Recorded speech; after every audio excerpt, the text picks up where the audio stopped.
বন্ধুসকল, আজি আমি অসম প্ৰদেশ কংগ্ৰেছ কমিটিৰ হৈ মোৰ লগতে আমাৰ মহিলা কংগ্ৰেছৰ সভানেত্ৰী মীৰা বৰঠাকুৰ ডাঙৰীয়ানী আহিছে। আমাৰ APCCৰ জ্যেষ্ঠ মুখপাত্ৰ শৈলেন সোণোৱাল ডাঙৰীয়াও আহিছে। আমাৰ APCCৰ কোষাধ্যক্ষ ডক্টৰ হেমহৰি পেগু ডাঙৰীয়া আহিছে। আমাৰ APCCৰ মুখপাত্ৰ আমাৰ প্ৰফেচাৰ সুৰজিৎ দলে ডাঙৰীয়া আহিছে। আমাৰ বিজিত সন্দিকৈ ডাঙৰীয়া আহিছে। আমাৰ জিলা কংগ্ৰেছৰ ধেমাজি সভাপতি ভাস্কৰ দুৱৰা ডাঙৰীয়াও আহিছে। আৰু লগতে বাকীসকলক আপোনালোকে চিনি পায়। আৰু মোৰ সোঁহাতে যিগৰাকী বহি আছে টুনিৰাম দলে ডাঙৰীয়া, এখেত আমাৰ ব্লক কংগ্ৰেছৰ সভাপতি, এতিয়া বৰ্তমান মুকক চেলেং ব্লক কংগ্ৰেছৰ সভাপতি। আৰু এখেতৰ হাতত যিটো ফ্ৰেকচাৰ হৈছে, মই খবৰ ল'বলৈ আহিছিলোঁ। আৰু মোৰ বাওঁহাতে বহি আছে বিক্ৰম ৰামচিয়াৰী, আমাৰ APCCৰ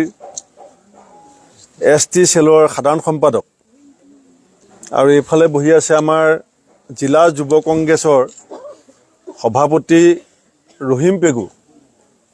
আৰু আমাৰ বাইদেউ মহিলা কংগ্ৰেছৰ ভাইচ প্ৰেছিডেণ্ট কনকলতা পাতিৰ পেগু। আৰু লক্ষ্যনাথ পদুম আহি পোৱা নাই। পাদুম আহিছে নি? লক্ষ্যনাথ পাদুম। এই ফটো আৰু ব্যক্তিক আপোনালোকে ওচৰৰ পৰা দেখিলে সকলোৱে বুজি পাব যে কিমান নিৰ্মমভাৱে এওঁলোকৰ ওপৰত আক্ৰমণ হৈছিলে। প্ৰাণে মাৰিবৰ কাৰণে চেষ্টা কৰা হৈছিলে।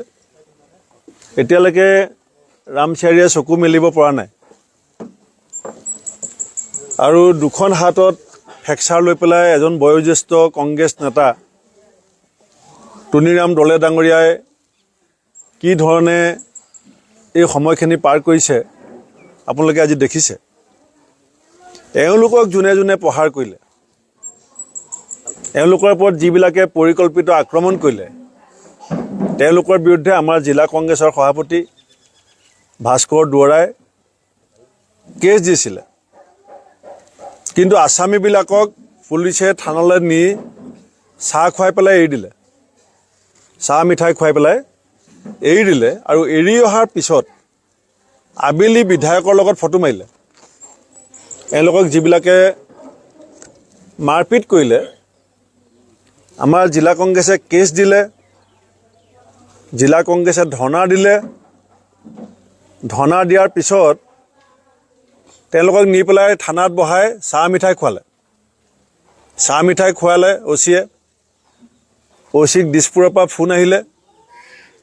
লগে লগে MLA আহিলে, এছেম্বলি এৰি থৈ ভুৱন পেগু ডাঙৰীয়া আহি পেলাই তেওঁলোকৰ সৈতে ফটো মাৰিলে। এইখন ফটো ইয়াত ফটোত আছে হিতেশ পেগু আছে, যাৰ বিৰুদ্ধে আমি আমাৰ দলৰ নেতাকৰ্মীক প্ৰাণে মৰাৰ যি চেষ্টা আপোনালোকে দেখিলে গম পাব। এইফালে এইটো চিলনি পৰিছে। এতিয়াও আজি কেইদিন হ'ল আজি এই পৰিস্থিতিত মই জোনাইবাসী ৰাইজক আৰু অসমবাসী ৰাইজক এষাৰ কথা ক'ব বিচাৰিছোঁ যে আমাৰ ভাৰতবৰ্ষ এখন গণতান্ত্ৰিক ৰাষ্ট্ৰ। আৰু ইয়াত শাসকৰ যিমান প্ৰয়োজন আছে, সংবিধান মতে বিৰোধীৰো সিমান প্ৰয়োজন আছে। বিৰোধী ৰাজনৈতিক দলক শ্বেডো গভৰ্ণমেণ্ট বুলি কোৱা হয়। অৰ্থাৎ ৰাইজে যেতিয়া বিকল্প বিচাৰে, চৰকাৰৰ প্ৰতি যেতিয়া ৰাইজৰ মোহভংগ হয়, ৰাইজ যেতিয়া অতিষ্ঠ হয়, তেতিয়া ৰাইজে বিৰোধীক ক্ষমতালৈ আনে। বিৰোধী বিভিন্ন প্ৰকাৰৰ হ'ব পাৰে। ক'ৰবাত আঞ্চলিক দল থাকে, ক'ৰবাত ৰাষ্ট্ৰীয় দল থাকে। আজি এই কথাবিলাক, এই যি ঘটনা হৈছে ৰামচিয়াৰীৰ ওপৰত, আমাৰ টুনিৰাম দলৰ ওপৰত যি আক্ৰমণ হৈছে, এনেকুৱা কথাবিলাক আগতে আমি পশ্চিমবংগৰ খবৰ হিচাপে পেপাৰত পঢ়িছিলোঁ বা টিভিত দেখিছিলোঁ। মাজে মাজে বিহাৰত আমি এই কথাবিলাক দেখিছিলোঁ। কিন্তু আজি অলপ দিনৰ পৰা অসমৰ প্ৰান্তে প্ৰান্তে অঞ্চলে অঞ্চলে বিজেপিৰ যিটো অটপালি, বিজেপিৰ যিটো দাদাগিৰি যিটো বাহুবল সেইটো কি ধৰণে বৃদ্ধি পাইছে কালি গোটেই অসমৰ মানুহ হতবাক হৈ গ'ল যে যিটো কাম জোনাইত বিজেপিৰ গুণ্ডাই কৰে যিটো কাম চতিয়া থানাৰ সন্মুখত মোৰ লগত বিজেপিৰ গুণ্ডাই কৰিলে যিটো কাম সামগুৰিত বিজেপিৰ গুণ্ডাই কৰে সেই একেটা কাম কালি এছেম্বলি ভিতৰত বিজেপিৰ এজন এমএলএ কৰিছে তাৰমানে অসমৰ যিটো গণতান্ত্ৰিক প্ৰমূল্য কোনফালে গৈ আছে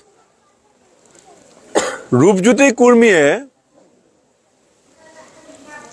এজন বিধায়ক চেয়াৰমান আলীক মাৰিবৰ কাৰণে একেবাৰে তেওঁ সন্মুখলৈকে খেদি আহিছে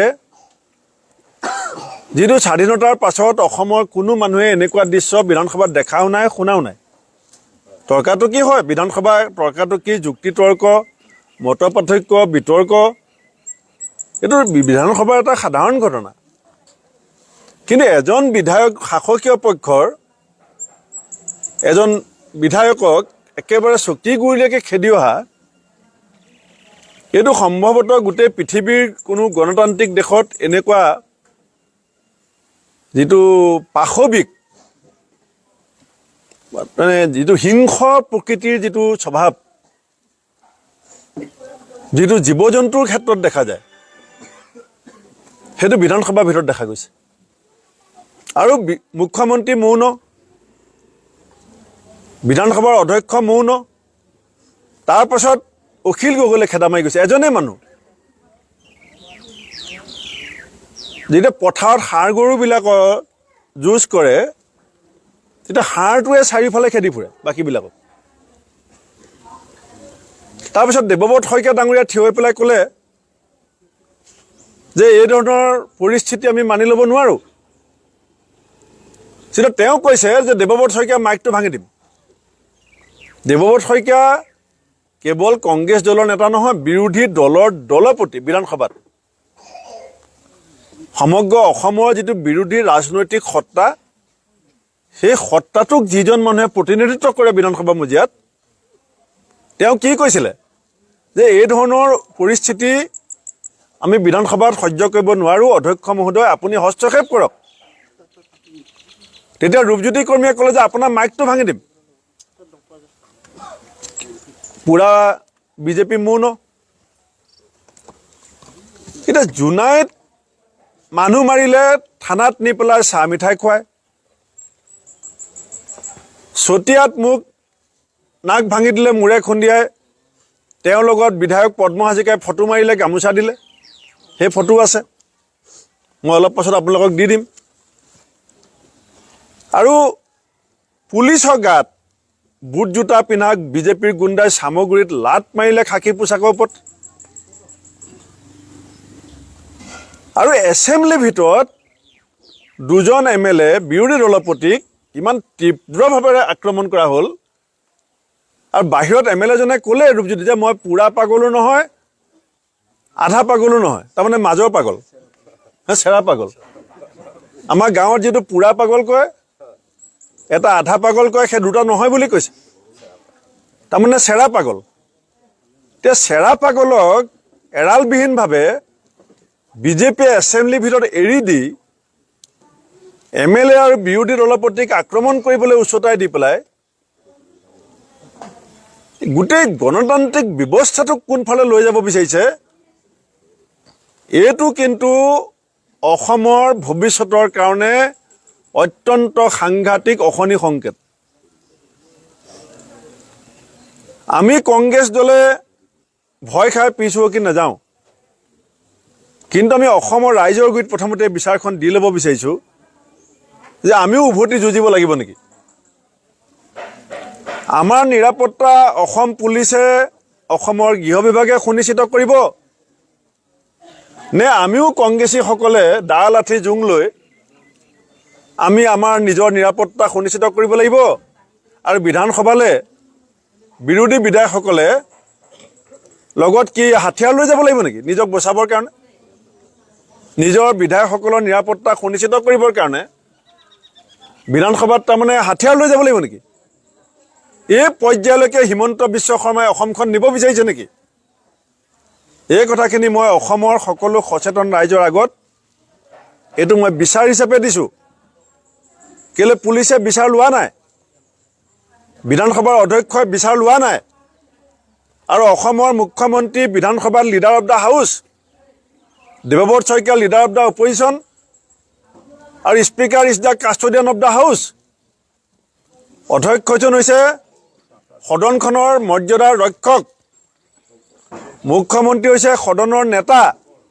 দেৱব্ৰত শইকীয়া হৈছে সদনৰ বিৰোধী নেতা ক'ত লৈ যাব বিচাৰিছে বিধানসভাক এতিয়া জুনাইত দুজনী কণমানি শিশু হীৰা পেগু আৰু জিৰি কুলি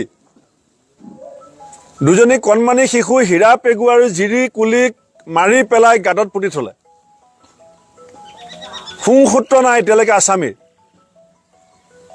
আসামী কোনো সুংসূত্ৰ নাই ভুৱন পেগুৱে খবৰ ল'বলৈ সময় পোৱা নাই কিন্তু যোনে কংগ্ৰেছ কৰ্মীক মাৰিলে যোনে কংগ্ৰেছ কৰ্মীক হত্যা কৰিবৰ কাৰণে চেষ্টা কৰিলে তেওঁলোকৰ লগত তেওঁ ফটো মাৰিবৰ কাৰণে সময় আছে কি সংকেত দিব বিচাৰিছে এইটো কথাৰে ভুৱন পেগুৱে যে জিৰি পেগু আজি ক'ত গৈছে আইন শৃংখলা এইটো জোনাইৰ মাটি জোনাইৰ যিটো পবিত্ৰ মাটি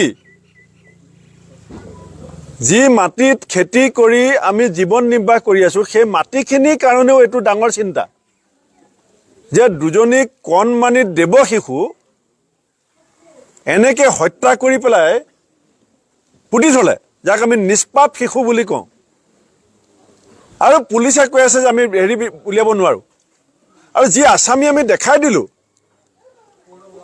যাৰ নাম আমি লিখি দিলোঁ যাৰ ফটো আপোনালোকৰ সন্মুখত আছে যাৰ মানুহ আপোনালোকৰ আগত বহি আছে কি ধৰণে আহত হৈছে কি ধৰণে তেওঁলোকে ঘূণীয়া হৈছে জীৱনলৈ ঘূণীয়া হ'ল এজন মানুহ কিন্তু তেওঁলোকক আজি বিচাৰ কৰিবৰ কাৰণে অসম পুলিচৰ সাহস নাই কালি আমি লালুকত ধৰ্ণা দিবলৈ গৈছোঁ আমাৰ কংগ্ৰেছে এটা ৰঙানদী সমষ্টিত পেণ্ডেল বনাইছিলে ৰ'দ বৰষুণ আহিলে যাতে আমি পেণ্ডেলৰ তলত বহি পেলাই অৱস্থান ধৰ্মঘট কৰিব পাৰোঁ ৰাতিপুৱা 8টা বজাত লালুক থানাৰ পুলিচে আহি পেলাই পেণ্ডেলটো ভাঙি দিছে এতিয়া ৰাতিপুৱা 8টা বজাত যদি কংগ্ৰেছে বনোৱা পেণ্ডেল ভাঙিব পাৰে পুলিচে তেতিয়াহ'লে হীৰা পেগু আৰু জিৰি কুলিক হত্যা কৰা মানুহক ধৰিব কেলে নোৱাৰে কংগ্ৰেছ আক্ৰমণকাৰী মানুহবিলাকক পুলিচে কেলে ধৰিব নোৱাৰে অসম পুলিচ বিজেপিৰ বহুতীয়া গোলাম হৈছে নেকি অসম পুলিচ বিজেপিৰ MLA বিলাকৰ ঘৰত কাম কৰা চাকৰ নেকি অসম পুলিচৰ বিৰুদ্ধেও অসমৰ ৰাইজে বিদ্ৰোহ কৰিবলগীয়া পৰিস্থিতি অসম পুলিচে বিজেপিৰ লগত মিলি সৃষ্টি কৰিবলৈ চেষ্টা কৰিব নালাগে মই অসমৰ DGP ডাঙৰীয়াক আহ্বান জনাম যে আপুনি খবৰ লওক জুনাইত কেনেকৈ দেৱ শিশু নিষ্পাপ শিশুক হত্যা কৰা হৈছে আৰু আপোনাৰ পুলিচে হাত সাৱটি বহি আছে আপোনাৰ পুলিচে গুণ্ডাবিলাকক মাতি নি থানাত চাহ খুৱায় গতিকে মই আজি ধেমাজি জিলা কংগ্ৰেছক মই ধন্যবাদ দিম আমাৰ জোনাই আৰু মুকক চিলেং ব্লক কংগ্ৰেছক ধন্যবাদ দিম আমাৰ মহিলা কংগ্ৰেছ যুৱ কংগ্ৰেছ সেৱা দল NSY সকলোকে ধন্যবাদ দিম আমাৰ হেমহৰি পেগু সোণোৱাল আমাৰ যিসকল আছিলে সকলোকে মই ক'ম যে আমাৰ দল আমি ভয় খোৱা দল নহয় আমি গণতান্ত্ৰিক প্ৰমূল্যটো ধ্বংস হোৱাটো বিচৰা নাই আজি এওঁলোকৰ অপৰাধ কি যে এওঁলোকে কংগ্ৰেছৰ পতাকা লৈ পেলাই আমাৰ দলৰ সংগঠন শক্তিশালী কৰিছে কোনোবাই পেপাৰত লিখিছে যে ভূপেন বৰাই ৰাভা হাছং ইলেকশ্যনটো গুৰুত্ব দিয়া নাই সেইসকলক মই ক'ম যে ৰাভা হাছং ইলেকশ্যনত যে দুজন প্ৰাৰ্থীক দাবী ধমকি দি বাহুবল দেখুৱাই যে নমিনেশ্যন উইথড্ৰ কৰাই বিজেপিৰ সহযোগী দল যে তাৰ আনকণ্টেষ্ট হৈছে সেইটো কিয় প্ৰতিবাদ নকৰে অসমততো বহুত বিৰোধী দল আছে কোনো কেণ্ডিডেট দিয়া নাই কংগ্ৰেছে যদি কেণ্ডিডেট নিদিলেহেঁতেন ৰাভা হাছঙত চব আনকণ্টেষ্ট হ'লহেঁতেন আমি কেণ্ডিডেট দিছোঁ আমাৰ লোকেল MLA ফিল্ডত কাম কৰি আছে আমাৰ মহিলা কংগ্ৰেছ গৈ কাম কৰি আছে APCC লিডাৰ গৈ কাম কৰি আছে আৰ্টিকল আহি গ'ল কংগ্ৰেছে ৰাভা হাছং ইলেকশ্যনত গুৰুত্ব দিয়া নাই কিন্তু ৰাভা হাছং ইলেকশ্যনত যে দুজন কেণ্ডিডেটক বিজেপিয়ে যে বলপূৰ্বক নমিনেশ্যন উইথড্ৰ কৰালে সেই কথাটোত কাৰো মাত মতাৰ দৰকাৰ নাই নেকি? সেই কথাটো অকল কেৱল কংগ্ৰেছে প্ৰতিবাদ কৰিব লাগিব নেকি?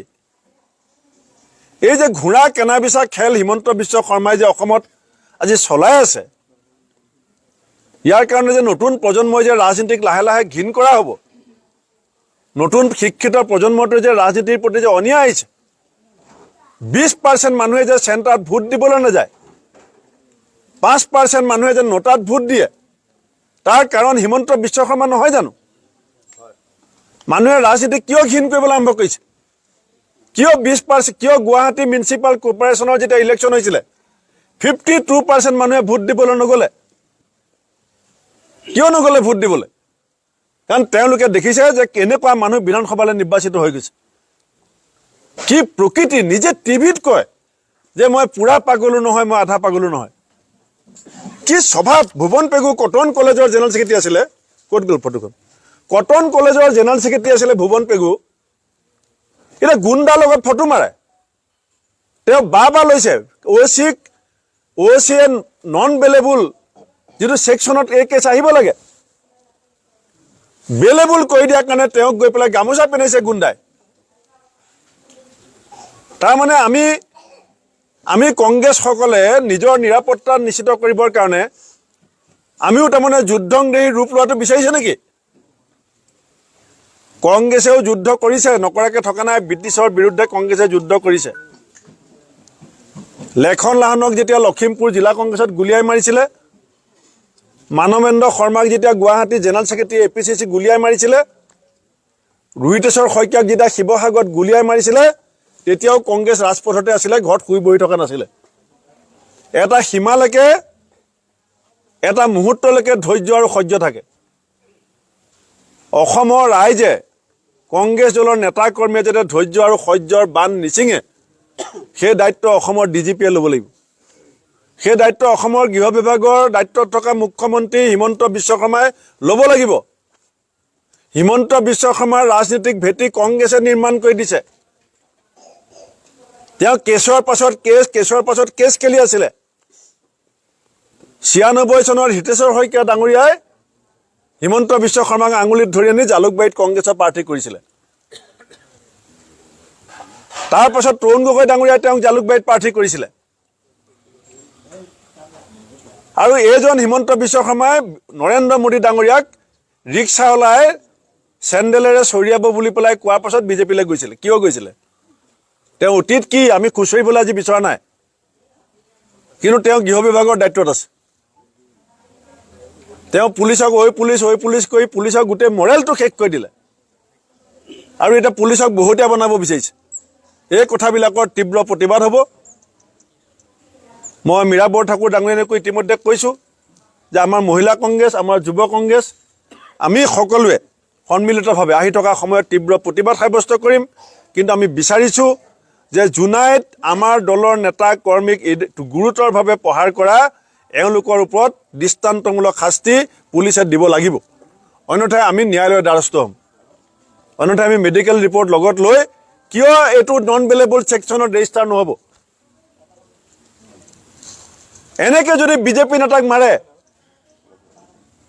সেইটো বেলেবল হ'ব নে নহ'লে বেলেবল হ'ব? এনেকৈ যদি বিজেপি ব্লক প্ৰেচিডেণ্টক কালিলৈ কোনোবাই মাৰে, সেইটো বেলেবল হ'ব নে নন বেলেবল হ'ব? আমি ন্যায়ালয়ৰ দ্বাৰস্থ হ'ম প্ৰয়োজন হ'লে।